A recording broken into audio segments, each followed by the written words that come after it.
Hello, my friends. Welcome to Trending. Today is Thursday, November 10th. It's about 9:30, and we're going to bring another episode of Trending where we take a few of the day's top stories and try to analyze them from a faith perspective. So, Joe, good morning to you. Hey, man, how's it going? Going good. You get the fancy Zoom blurred background this morning, so you're just amazingly crisp while your background is nice and blurry. Yeah, You man, look very professional over there. Well, thanks. I'm trying a different venue in the house, in the middle of our kitchen. So I cannot guarantee that a dog stampede doesn't roll through here. But yeah, it's a little more, I don't know, well lit. Is that get some natural sunlight, which is not really a lot right now because the storm is rolling in right now. Yes. I think that Ginger's dad said that as he was comparing the weather forecast, that today's high, or no, Friday's high is going to be 20 degrees cooler than Wednesday's low. It's nuts, man. Isn't it nuts? So like it's rolling. Actually, our friend Noah Goes is on the road and he sent a picture to us because he's seen like the storm cloud roll in. I'll send it to you so you can put it on the screen here, but like it's quite an impressive cloud, even for Kansas standards. It's kind of fun to look at. So yeah. Yep. I guess winter is upon us. It's going to be kind of chilly tomorrow, I think. So yeah, man. Crazy weather patterns, but All right, Joe. Well, we got, I think, three things we'll talk about today. As we've kind of been doing the past few weeks, we'll kind of breeze through a couple of them and then spend a few minutes on kind of a little bit of a deeper dive. But obviously, big elections were this week on Tuesday, and it's a privilege to vote. I'm glad to have that honor and that privilege as an American. And so, Joe, we do our best. Obviously, politics is always in the news, and so we always try to take a look at what's going on. But we don't want to be partisan. We don't really want to be political. That's not our jam. That's not what we're here for. But I guess just really quickly, we don't want to get too deep, but do you have any major takeaways as you're kind of keeping an eye on the results coming in this week? I just think that it was a surprising turnout. It seems like people won in larger margins, or they won with very small margins. I mean, all the pundits are saying this seems to be a little bit different pattern than what you see in a midterm, particularly for Democrats. They usually, like historically, the president, if a president's a Democrat, they have this low approval rating that Biden seems to have, that the party suffers, but it seems like they're going to be able to perform a little better. But then they struggled in places where they felt like that was should be easy. And so it's just uncertain. And of course, as of right now, when we're taping this, there's still some big races that are not called yet. So the picture could change a week from now. And it looks like Georgia's going to run off. So another month from now. So we'll be in, I guess, in the national conversation and political election season for just a little bit longer. So for those who are here for it, good for you. For those of us who want to move on, we got to buckle down for another few weeks, I guess. Yep. And this happens every election, but I noticed that I've been keeping an eye on this. There's a lot of races that are like 50-50%, 49-51. There's a lot of really close ones. So yeah, it's pretty clear. It's clear that there's no clear winner in a lot of places. It's really, really tight. And I think obviously the balance of power is going to be really tight for the next few years. So yeah, very interesting. We'll keep an eye on that for sure. Yep. All right. And then, Joe, last night was the CMAs, the Country Music Awards, and there are several things related to that were trending this morning. I've confessed I'm not really a country music fan. I barely know who a lot of these people are. I think you kind of keep tabs on it more than I do, but I think you want to at least mention Alan Jackson won a special award last night. What do you want to say about the CMAs? Well, CMAs are great. I mean, I think they do kind of get lost in the shuffle here. It's kind of poor timing, but they got to happen at some point, right? And there's a lot of people listen to country. I think the industry's grown. I tend to listen to country in the summertime. They have a lot of like good summertime bangers. And I guess last night, back of the pickup with the dog, man, riding down the dusty road. Usually about a party or two, you know what I mean? So, but I guess Alan Jackson won the Lifetime Achievement Award, and he's been around a long time. I remember climbing on the bus when we were going to Mays Middle, Mays High, and our bus driver loved country. And so that's kind of where I got the first awareness of country music. And Alan Jackson was like big then, and that was a long time ago, listeners, watchers of Trending. And so, but I mean, he's been around a while. I mean, one of his like best songs, most well known, is "It's 5 o'clock Somewhere," which for the philosophers among us, he, in a very, I don't know, layman's terms, talked about like the elasticity of time. Like it is 5 o'clock somewhere, and why not enjoy that now? So, I mean, a collab with Jimmy Buffett. I mean, one of the best lines of that song is, I ask myself, what would Jimmy Buffett do? I mean, come on now. That's good stuff. So anyways, so congrats to Alan Jackson and his mullet. So Yes, nice. Lots of mullets in the CMA scene. But it is interesting. Like there does seem to be this weird parallel between country music and gospel music, right? Like I think Alan yeah, Jackson had some hymn albums. A lot of these guys have yeah. kind of a church upbringing in their background. So a lot of them, it's not uncommon for there to be a lot of faith and hymn tie-ins to some of these country guys. So that's kind of cool to see too. And it seems to be there from the beginning. I mean, I think Elvis was shaped by the church, and he was obviously, I mean, he was bigger than country music, but you see that there. But I think it's too, like many young Christian people, they become artists maybe a little bit sooner than some of other industries, because they get a chance to like really develop their skills in church. And we've always been a setting and a community that invests in the young and gives them a chance and watch them grow. And it's kind of a cool little feature of the church, I think, in American life. So Yeah. Very cool. Well, congrats to Alan Jackson and whoever else won awards last night. Yeah, man. All right. Well, Joe, the last thing I want to talk about today is actually a topic from earlier this week, but it's still kind of hovering around the news and it's kind of related to a couple other stories. So Okay. Earlier this week, we heard the kind of really the tragic news about Aaron Carter. So Aaron Carter was a pop star. So he was 34 years old. I'm 34. So he's kind of known for the kind of really cheesy kind of teen bop music, but I think I feel kind of tied to him because he wrote, like we were exactly the same age. He was popular, like his hugest music days were right kind of at the peak of my kind of teen years. His brother Nick is obviously in the Backstreet Boys. His family has just been in the spotlight his whole life. And so Aaron tragically passed away this week. I did a little bit of research. They still haven't really decided exactly what the cause of death was. He's been really open about struggles with mental health and drug abuse.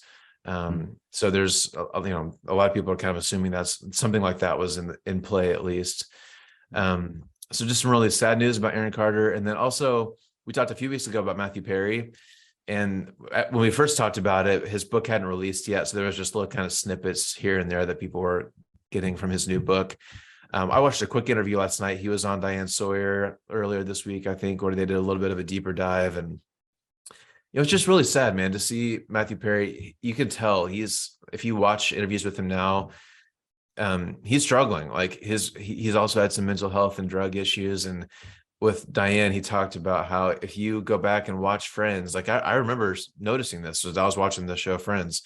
Some seasons, Chandler Bing was like incredibly thin, like almost like scary thin. And then the next season, he'd be kind of overweight. And he talked about how that was totally because of drugs and alcohol. Like if he was in a really drug induced time, he was really thin.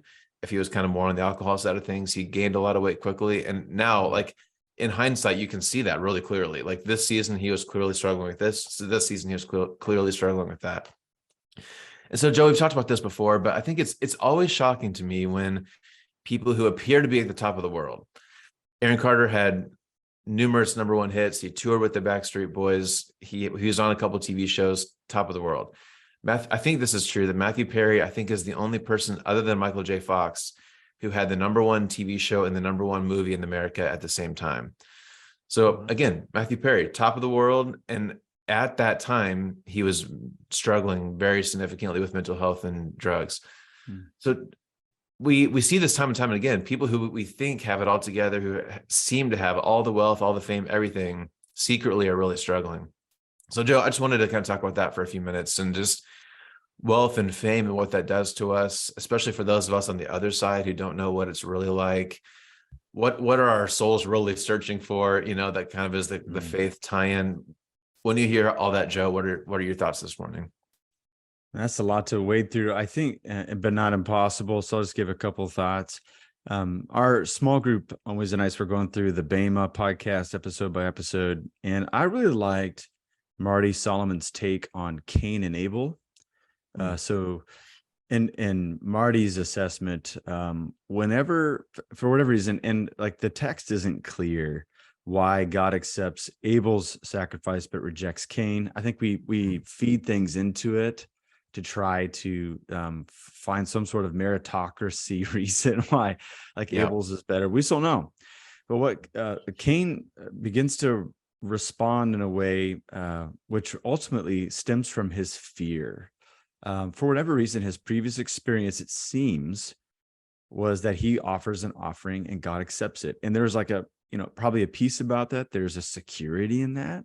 Mm. But this day was different for whatever reason. God didn't accept it. So the script has changed. And so Cain begins to live out of fear instead of some sort of a peace. And to the point where he irrationally believes that the world is too small for both he and his brother now to coexist. Because what if it happens again? And what if this is now the new pattern? And I can't, there'll never be a season where I don't feel this fear, right? And so he begins to think in his mind. God tries to intervene there in Genesis 4. But he justifies by saying, I'm not my brother's keeper, after he's already killed him. And this idea of fear causing us to act irrationally. And it just made me think about, like, in a time of fear, we run, like we run towards something, away from something. And I think that even happens in success, right? Because what happens if it's gone tomorrow? Like, I worked 10 years straight, I made sacrifices, I got here, but what if somebody passes me up? And I don't know. I just think that what maybe the soul is experiencing, Matthew Perry, Aaron Carter's, and even those of us who are not famous, just ordinary people. Yep. It's a sense of, what happens if I turn a corner tomorrow and it's not better? Like, what if what if I take a step back, even after all this work and all this anticipation?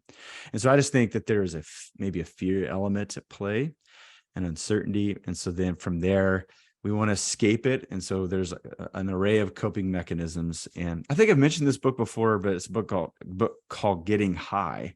And it's about like this penchant for human beings to try to leave behind uncertainty towards a sublime experience. And so whether that is technological advances, whether that's like mind altering drug use or whatever, we want to have an experience of escape from what we're experiencing, which is very tense and very anxious.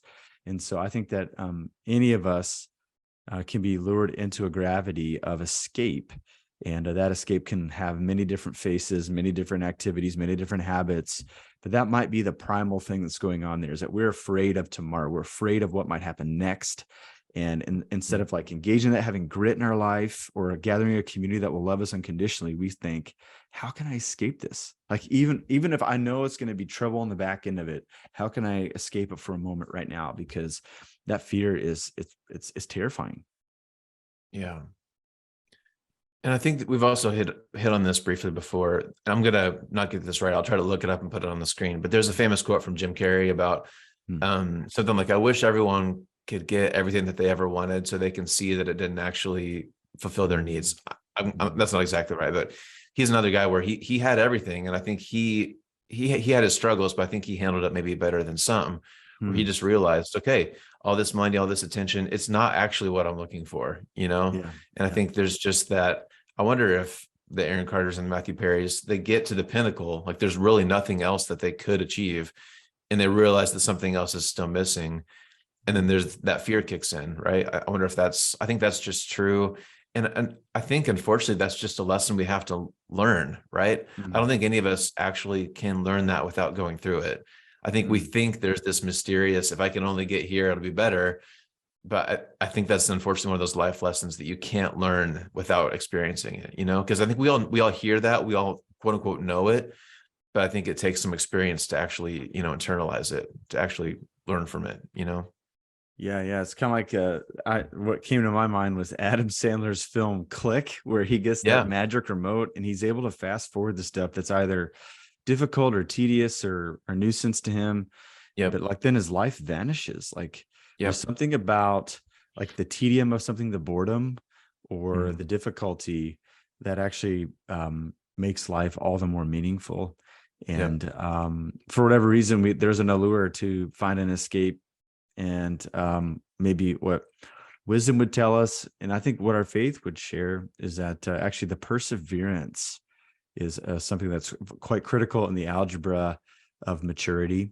And so we just have to face it and not to find a way to escape it. Mm-hmm. And I didn't plan this. This just popped in my mind. We're talking about gratitude at church, right? Like that's kind of the secret sauce, right? Just for whether you're Matthew Perry or Joe Skillen or me or whatever, like finding the things in your life that you can hang on to that you're grateful for. That's, I think, one of the biggest secrets to just keeping a positive spin on life and keeping going in the midst of difficult days. Gratitude's kind of it, man. That's one of the best ways to keep us moving forward in a healthy way, I would say. Yeah. And this intention on being grateful. And it's not like the Pollyanna or like it's not like a thin gratitude, but it's no, I'm going to choose to find a nugget of something positive, even in some hard stuff. Right. And I think I don't know. I think we line up all the successful people, whether it's monetarily successful or people who have got a great depth to their life. And if we could interview them all, one of the secrets they found is just getting into the day-to-day and relishing even some of the common and mundane things, finding something that sparks with joy so that we can be grateful for it. And that seems to be the secret sauce to keep moving forward and to have a great, I don't know, just a great appreciation of the stuff that we have. Yeah. Yeah. Agreed. All right. Well, that's all I have for today. Anything else, Joe, before we close out? No, like as you've already mentioned, we're in the middle of a gratitude series, and I think folks are appreciative of it because it brings back to one of these like base functions of the human being, which is to ponder and to wonder and to be grateful and to draw people into it so that we can enjoy life together. So we hope that you would show up this Sunday, worship with us, learn with us, and man, this is a lot of good stuff. We're getting towards the end of the year. I was thinking today. We made some bold predictions. Yeah, we did at the end of last year, and it's about time for us to fess up. It is like, how are those things going? And I have a feeling I might be like 1 for 5, maybe. I think collectively, our batting percentage is not going to be very high on this one, but we tried. I think we should hold off as many weeks as we can, just in case there's late breaking news in December that might help one of us. So we'll have to keep an eye on it. But I'm already starting to think about like, okay, what did I learn from that last prediction exercise? And then what should I predict for that? Because I think we got to do it again. So I'm starting to kind of put that together and whatnot. But it'll be fun to look at that in a future episode. So yeah, cool. Yeah, it's hard to believe the year's coming to a close, but we're getting close to that time. So no, man. I think the cold weather might actually might snap us into reality a little bit more. With the weird weather, it's been hard to really grasp the end of the year. But that's right, man. All right. Well, thanks again to those of you watching. Hope to see you Sunday and again back next week. And let's be grateful people today in the midst of whatever else is going on around us. Let's be grateful. I think that's a good way to live. So thanks for watching. We'll see you next time. See you next time.